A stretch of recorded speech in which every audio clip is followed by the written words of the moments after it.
Salam sejahtera dan selamat petang. Berita panas petang ini, KJ ramai tak berkenan segelintir pemimpin UMNO. Berita penuh, calon BN Khairi Jamaluddin berharap untuk melakukan pembersihan dalam UMNO jika menang kursi Parlimen Sungai Buloh.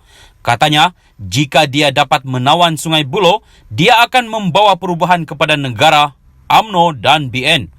Bekas ahli Parlimen Rembau itu turut mengakui ramai orang menyuarakan kepadanya bahawa mereka tidak gemar segelintir pemimpin UMNO yang tidak dinamakannya. Saya tak mahu berhenti di Sungai Buloh semata-mata kerana bertanding di sini cabaran terbesar dalam kerjaya politik saya.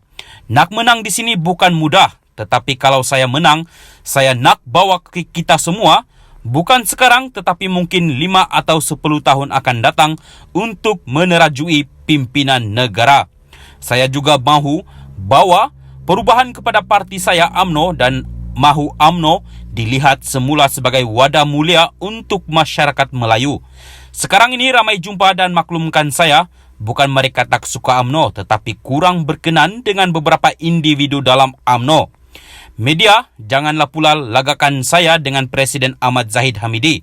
Tetapi ini kenyataan dan realitinya.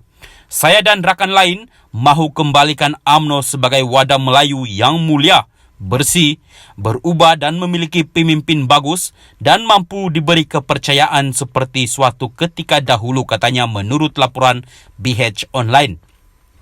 Menteri Kesihatan itu berkata demikian ketika berucap pada majlis silaturahim bersama Pertubuhan Amal Kebajikan Agama dan Masyarakat Perakam di Klub Rahman Putra malam tadi. Seterusnya, Khairi juga menyindir partinya itu berkata UMNO perlu diperbaiki. Ini kita cakap yang benar, janganlah berselindung lagi. Orang Melayu sentiasa ada perasaan sentimental terhadap UMNO. Cuma UMNO ini dah sesat dan perlu kembali ke pangkal jalan dan perlu diperbetul semula. Saya nak menang PRU 15 untuk memastikan Datuk Seri Ismail Sabri Yaakob sebagai Perdana Menteri. Selepas itu kita bersihkan semula UMNO serta bawa balik keyakinan rakyat. Saya ini reformasi dalam UMNO dan tak boleh kunci mulut saya. Sebab itulah dihantar ke Sungai Buloh. Kalau tiada sesiapa berani ketengahkan, sampai bila-bilalah tak akan berubah. Sebab itulah pertaruhan saya kali ini bukan semata-mata untuk Sungai Buloh sahaja tetapi untuk masa depan negara UMNO dan BN. Kalau saya menang, insya Allah kita boleh melihat perubahan besar bermula dari Sungai Buloh dan berakhir ke Putrajaya, katanya lagi. Mengulas cabarannya bertanding di Sungai Buloh, Khairi berkata buat julung kalinya ada wakil UMNO yang memegang jawatan menteri berani untuk bertanding di kawasan tidak selamat di Selangor. Selama ini, tokoh besar dalam parti saya selalu coba dan memilih kawasan selamat. Sebab itu, tiada saingan yang hebat di Selangor. Kalau dulu yang menang Tan Sri No Omar saja, itu pun di Tanjung Karang. Nak datang sedikit bandar macam Sungai Buloh, tiada siapa yang berani. Kuala Selangor pun tiada yang berani, kecuali Menteri Kewangan Tengku Datuk Seri Zafrul Tengku Abdul Aziz pergi ke Kuala Selangor.